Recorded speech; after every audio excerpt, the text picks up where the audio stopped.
So, past couple weeks we have been working on mounts, mount attacks, mount transitions, different mount escapes, all sorts of fun things, right? Now we're going to get into our backpack series. So today we're going to start with the most important part of this, which is the backpack drill, right? So we're going to talk about a couple things. One, when I'm in the backpack position, I have my seat belt and my underhook. My seat belt comes across his chest, over his shoulder, goes flat against his chest. That will become an important detail when we start choking Mr. Hackett. My underhook hand comes under, and I'm looking to grab just above my wrist here. That's going to give me a solid anchor point, and I want to put it right in the center of his pec here. So boom, I get here, I get my elbows down, and I get my head to one side. I'm generally going to have it to the side where my hands are. All right?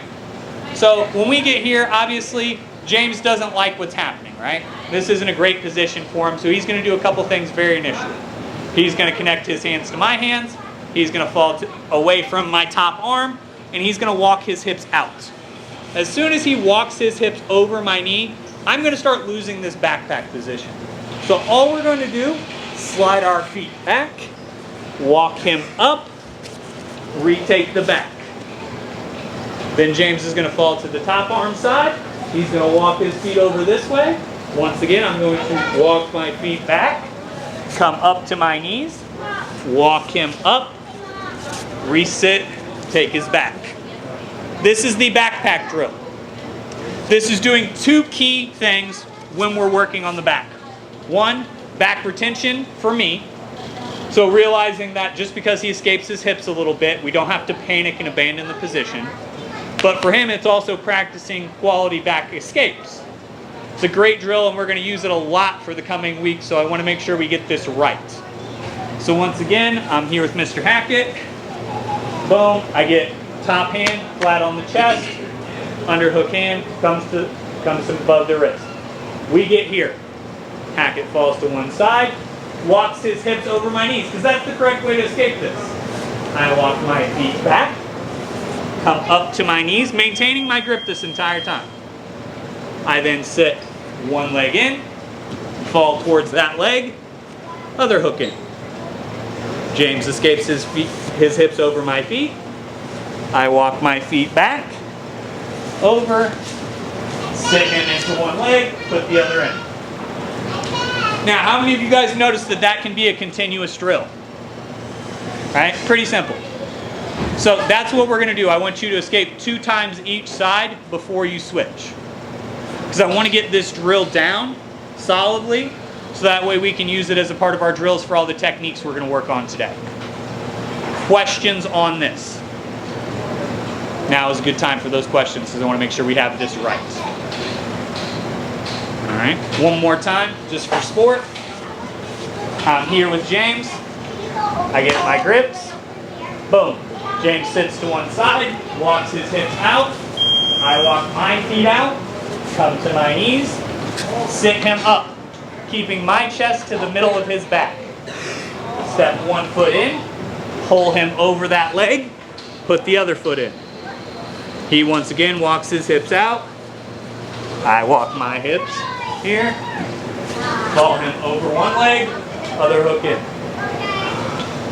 It's a quality drill for both guys. Make sure we're keeping a good tight seatbelt grip and we're escaping our hips well, okay? 1, 2, 3. Alrighty, so we're here. Boom. What we're going to start with is 2 of those drills, right? So we're going to escape one side, escape the other. Then once we get those in, we're going to work our first choke. So naturally, I'm going to have my seatbelt hand in, I'm grabbing my wrist. Now, most people who don't suck at jiu-jitsu are going to do something very simple. They're going to look to hand fight here. So he's going to look to break my grip, and naturally they're going to fight your top hand. So when James grabs my top hand here, he's going to start to try to break that down and get that away so he can start to escape his hips. The nice part of that is, when your underhook hand is the top hand and he naturally goes to break that, it loosens up your choking hand, which is what I want. So as soon as that happens, I like to turn my thumb down just that little bit, drive it over and up. The goal of this in an ideal world is to get the point of my elbow underneath the point of his chin. That's ideal, not always going to happen. but you want to dig that down and around and up. Now for me, I'm always going to put my hand right on the cap of James's shoulder. 2 reasons. 1, starts to immediately apply pressure without me having to squeeze. This isn't choking James, but it's mildly uncomfortable. Would you agree? That's the goal here. You can't squeeze every second of every match. You'll burn your arms. But if I can start to make him uncomfortable with just that loop, that's going to help me. Next step, you have to get this hand back, right? So all we're going to do is I'm going to reach for my gun. So I have my hand here. This is an old Western shootout. Boom. I've dropped that elbow back and reached for my gun. As soon as that hand drops back, it does not come back out in front in any major way. Because I want to keep this hand away from him so I can choke him. So all it's going to do, I like to turn my palm towards me and shoot it straight up his back. As soon as it's behind his back, I'm going to grab my bicep and put my hand right behind his head. Now all we're going to look to do is pinch my elbow and cut my hand forward. As I do that, I'm going to have a big chest like I'm Superman, right? When he pulls his shirt open, you're going to pop your chest up, pinch the choking elbow, chop down with the top elbow. So I'm here, boom, we're working, I don't like what's happening, boom. I start to sneak this hand in. I reach for my gun, bring it behind his head. As soon as I'm here, this hand connects. I'm always trying to drop this elbow back as much as I can. Now I'm going to loosen this so James doesn't die.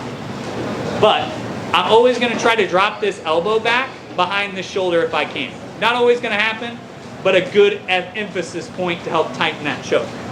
Once we get here, I'm going to start to cut this hand down and focus my hand here. As I do that, I'm going to take a big deep breath and widen my chest and choke James.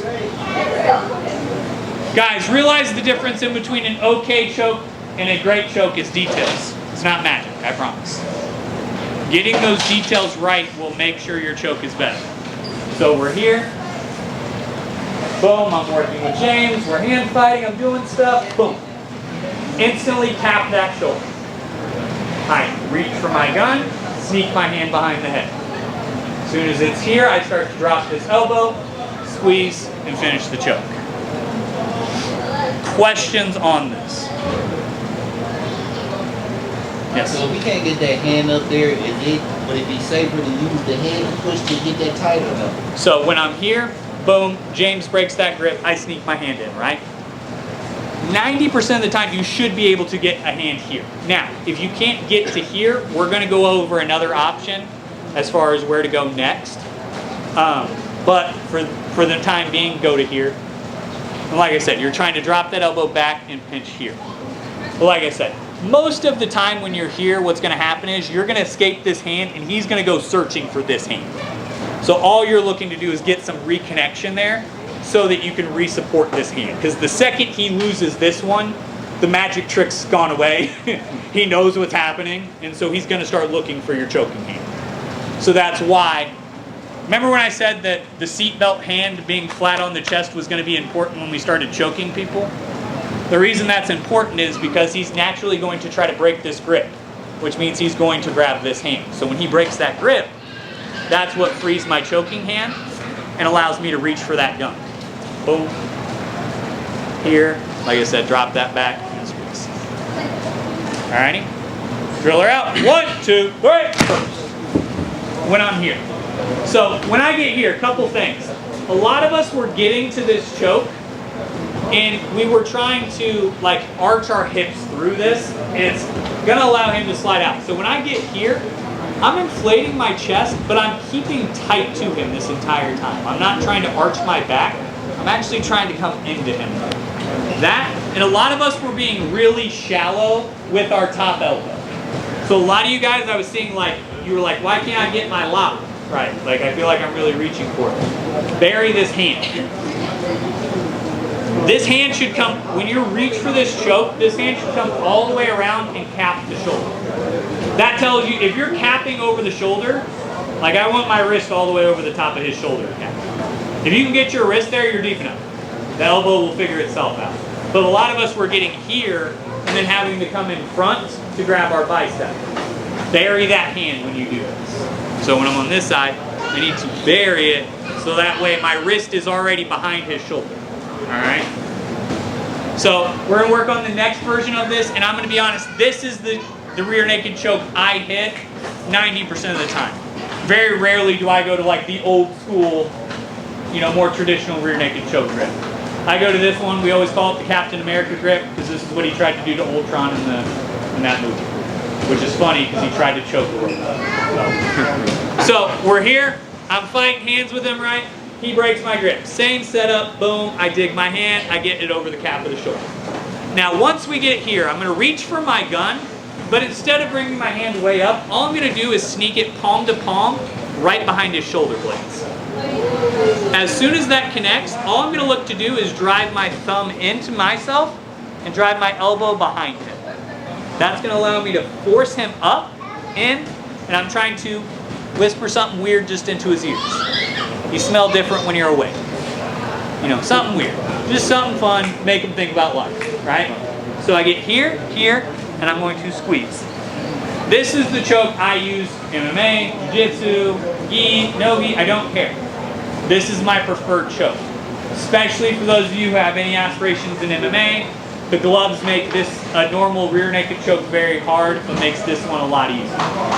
So I get here, I'm hand fighting. Also, if you're going to fall to hit your rear naked choke to one side or the other, always fall to your top hand. 2 reasons for that. Puts him on the pillow of death, and puts your lock in the air where you can make adjustments. So I get here, I sneak my hand out, palm to palm, thumbless grip, pinching here, connecting at the head, squeeze. A lot of the similar mechanics, all we're doing is adjusting those hands. Questions on that? We rotate like 90 degrees. Like this? Perfect. All right, so you guys can see the front side of it. So boom, we're hand fighting, he breaks that grip off. Boom, I sneak this hand in, reach for my gun. As soon as that hand comes up, I'm gonna sneak it in, palm to palm with my elbow in. It's gonna allow me to squeeze my hands in, connect my head, and pinch. Other questions on this? All right, drill her out. 1, 2, 3. Here with Mr. Hackett, good things are happening. I get his back, right? I get here, but James doesn't suck at jiu-jitsu, unfortunately. So I get in here, he's gonna grab the correct wrist, and he's gonna start going 2-on-1 and start trying to get it down, this wrist down. Gave too much credit there for a minute. So we get here, and I realize that he's committed to this hand, right? It's gonna be very hard for me to get this hand out. So instead of trying to fight him on that, I agree, James, you should keep control of this wrist, and you should probably put it all the way across in your armpit. Because that's all I'm going to help him do. I'm going to get this wrist underneath his elbow, I'm going to fly that up, and I'm going to bury this wrist as deep as I can in his armpit, trying to grab the back of his lats if possible. Right in that armpit. Alright? Once we get here, guys, all we're going to do is go to that same traditional choke grip. Gorilla choke. Just from the back. Once you're here, squeeze your elbows, inflate your chest. It's a, I just don't like you choke. I appreciate that. So I get here with James, we're working things, he fights the top hand. That's great. I will normally, when I'm setting this up, my underhook hand is just going to connect to his wrist, fly his elbow out, and dig it as deep as I can. Because most people feel pretty comfortable if your hand's not around their neck. So they're going to let this happen, which is why I like it. They're going to be like, oh, he's trying to trap my wrist to do something else. I still want to choke you. I'm just going to go a different way. Here, as soon as this hand's here, this hand comes out. Here, I'm still going here. All we're trying to do, squeeze and pinch as you connect. Same concept as the first choke, you just have an arm in the way now. So for those of you who were here, what, a couple weeks ago, the gorilla choke from side control, same concept, just a little different position. Questions on that? It's, you know, human size. Like a human size. Yeah. Will that still work? Yeah, if you're blessed with short arms, this is going to be hard. It may not work for everyone, on everyone. I'm not hitting it on his gorilla axe, right? Like, he's too big for this. Jeremy's probably too big for this. Clay, I'm hitting the shit out of it. Little, right? So it's not gonna work on everyone every time. But good to have in your repertoire. One, I know it can be hit on me. So good to know that if he starts burying his hand in my armpit, there may be more coming to this, right? Like, he may not just be holding on for fun. But also, if I can get here and he feels safe, I can also use this to start setting up other things down the street. So, one, good to have just general move knowledge, even if you're not going to add something into your game. For me, I do not believe in all the fancy X-Guard, double helix bullshit that a lot of schools teach, right? I just think it's a lot of fanciness that breaks down under real competition. But I'm still going to learn a lot of it, if nothing else, only to know what's coming. I have to be able to read things, have to be able to read situations, so that I don't walk into very obvious traps. So this is one of those, may not work for everyone. I don't see Kat being gorilla choking from the back a lot of people. But I also don't want her to get caught. That's the trade-off. Does that make sense?